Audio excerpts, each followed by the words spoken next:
You think you're awake. Everyone does. You open your eyes. You move through your day. You feel things. You think thoughts. You react to life. It all feels real. It feels personal. It feels solid. But it isn't. You're not living in reality. You're living in a dream. A dream created by the ego, the false self you've been identifying with since the moment you learned the word I. The ego is the dreamer, and you are trapped inside what it projects. Not because you're weak, not because you're doing something wrong, but because the dream feels true. And truth is the one thing you never question. You don't question your identity. You don't question your thoughts. You don't question your emotions. You don't question the voice in your mind that claims to be you. You accept the dream as your life. That's how the ego survives. It needs your belief. It needs your attention. It needs you to forget that you're dreaming. It invents a character, your name, your personality, your history, and convinces you that this character is you. Then it builds a world around that character and demands your reaction. Not because the world is real, but because your reaction keeps the dream alive. And maybe right now you're listening to this and thinking something completely different. Maybe you're thinking, dreams and ego are fine to talk about. But my pain is real. My stress is real. My situation is happening right now. Of course it feels real. Dreams always feel real from the inside. When someone is angry, your body reacts. When life hits hard, your chemistry floods. When fear rises, your heart doesn't wait for spiritual explanations. Awakening doesn't deny your experience. It shows you who, inside you, is experiencing it. Your biology reacts. Your conditioning reacts. Your ego reacts. But the awareness watching all of this is untouched. The pain is real. But the you who feels overwhelmed is the dream self. You are the one seeing the storm, not the one drowning in it. Awakening begins when the dream cracks.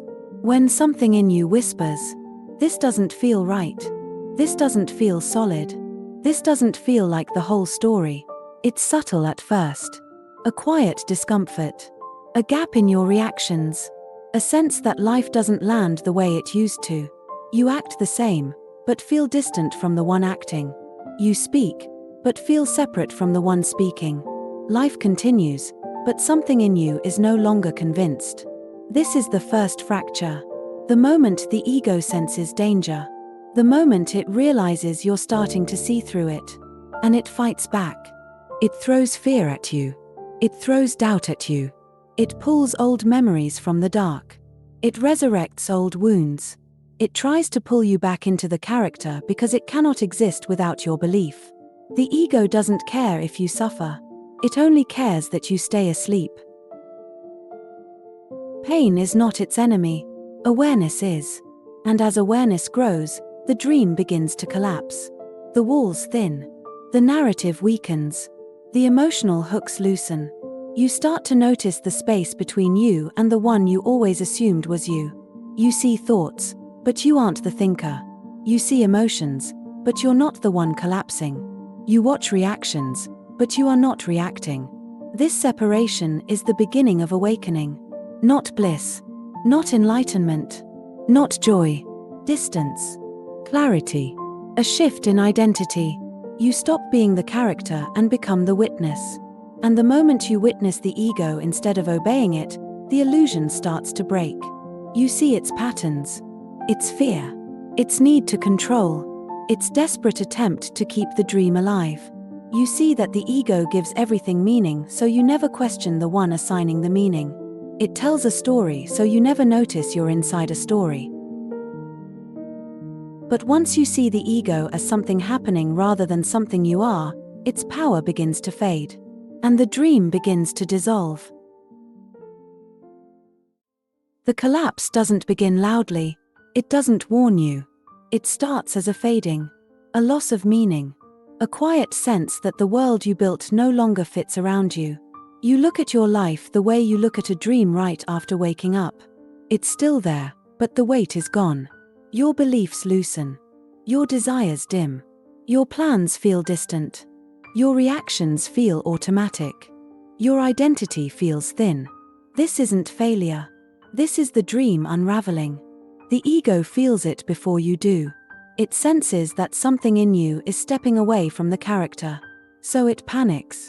The ego survives by control. So when you slip from its grip, it throws everything it can to pull you back in. Old fears return. Old stories resurface. Old wounds open. Old emotional storms rise up as if they never ended. The ego doesn't care if you feel pain. It only cares that you stay inside the dream. Pain pulls you back into the character. Pain convinces you that the dream is real. So the ego pushes harder. It intensifies your thoughts. It amplifies your feelings. It creates urgency. It creates confusion. It shakes your identity until you cling to it again. But what you feel is not your destruction. It's the ego's. The collapse feels chaotic only because the dreamer is losing control of the story. You're not falling apart. You're waking up. When you stand at the edge of the dream and begin to see through it, everything familiar feels strange. Not because it is wrong, but because you're seeing it without the illusion. You look at your thoughts and see they're automatic. You look at your emotions and see their reactions, not truth. You look at your desires and see how conditioned they are. You look at your personality and see how much of it is a defense. You look at your life and see the architecture of a dream you were never meant to stay inside. It's painful clarity, but it's the clarity of waking up. The dream collapses in layers. First the stories, then the identities, then the meaning, then the belief that you were ever the character. The ego fights for survival. It whispers, "You won't survive this. You're disappearing. You're losing yourself. You need me." But the one hearing these words is not the ego. It's the awareness watching the ego struggle. You don't disappear. Your illusion does. The dream self fades. The witness remains. As the collapse deepens, the world keeps moving, but you no longer feel like the center of it. Thoughts continue, but you don't feel like the thinker. Emotions pass through, but you don't fall into them. Life happens, without the old story claiming each moment. This is the real dismantling. Not the end of your life. The end of your attachment to the version of life the ego created. And for the first time, you see the ego clearly. A pattern. Not a person. A mechanism. Not an identity. A dream generator. Not a self. You stop fighting it. You stop feeding it. You stop believing it.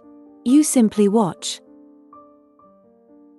And the dream can't survive being watched. Without belief, the thoughts lose force. Without identification, the emotions lose depth. Without the story, the character loses meaning. This is how you manage the ego. Not by defeating it. Not by healing it. But by refusing to step back into the role it created for you. Awareness breaks the spell. Awareness dissolves the dream. Awareness frees you from the character you were never meant to be. And then, everything becomes quiet. Not peaceful. Not blissful. Just quiet. The noise dies. The urgency dies. The tension dies. The narrative dies. What returns is what was always beneath the dream. Reality. Not the filtered version. Not the story version. Not the ego's version. Reality as it is. Simple. Immediate. Unafraid. The world doesn't change. You do. Or rather, the dreamer in you finally disappears. The dream ends. The awareness stays. And in that clarity you see the truth. You didn't awaken. The dream ended. And what's left is what was always real. Not a new self. Not a healed self. Just the quiet awareness that the dream could never touch. When the story ends, you don't become anything. You simply stop believing you were the story. Thank you for walking through this with me. Stay aware, stay honest, and don't fall back into the dream.